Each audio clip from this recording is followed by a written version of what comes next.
There are a lot of projects that fail not because the system doesn't work, but because one small thing was ignored.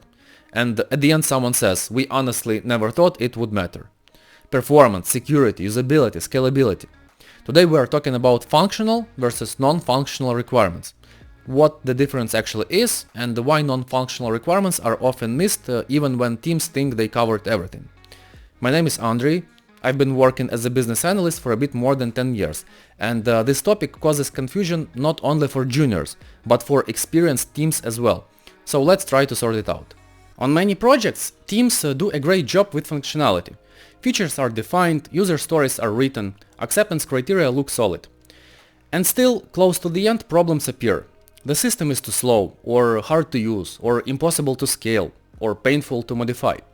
And that's usually not because someone mixed up requirements, but because non-functional aspects were not discussed early enough, or were treated as technical details to handle later. According to BA Bock, all requirements fall into 4 groups: business requirements, stakeholder requirements, solution requirements, transition requirements.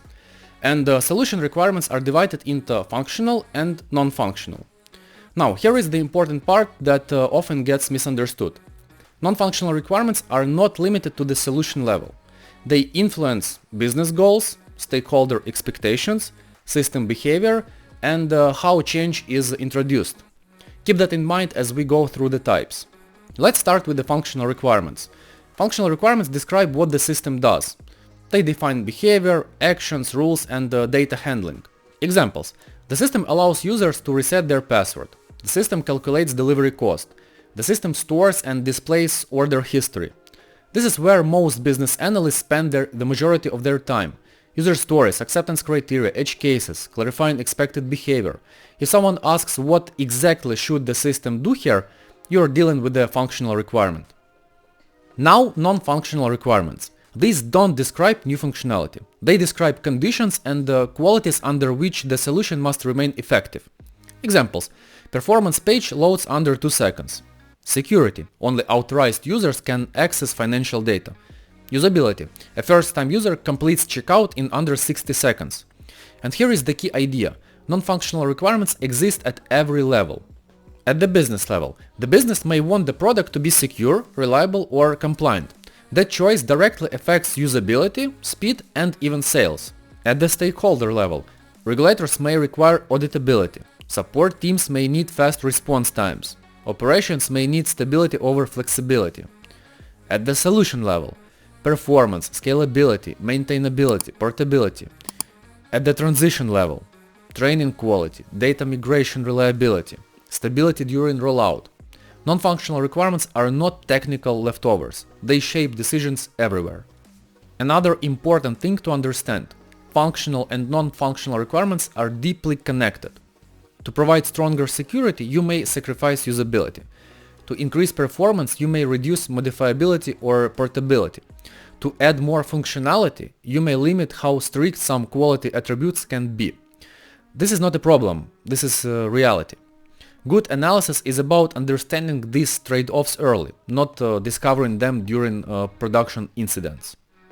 Here is a very simple habit that works surprisingly well. Take a list of quality attributes: performance, security, usability, reliability, scalability, and so on. From that list, choose 5 primary attributes and 5 secondary ones. For each, write one simple question. Before important discussions like discovery, refinement, design, give yourself 5 minutes to think. Did we explicitly talk about this, or are we just assuming it? You don't need this for daily stand-ups, but for key decisions, it helps you spot big hidden risks early. One more idea worth knowing. Non-functional requirements also affect each other. Carl Wiggers provides a useful balance chart showing how strengthening one quality attribute can weaken another. For example, increasing performance can negatively impact modifiability or portability. This is not a rule, it's a thinking tool. It helps explain trade-offs clearly to both technical and non-technical stakeholders. Quick recap. Functional requirements define what the system does.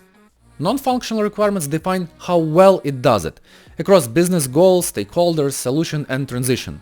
Ignoring non-functional requirements doesn't make them disappear. It just makes them show up later as risks, delays, and painful rework. If this video helped you see functional and non-functional requirements more clearly, leave a comment and consider subscribing. It really supports the channel. And tell me in the comments which non-functional requirement is most often forgotten on your projects. Thanks for watching and I'll see you in the next video.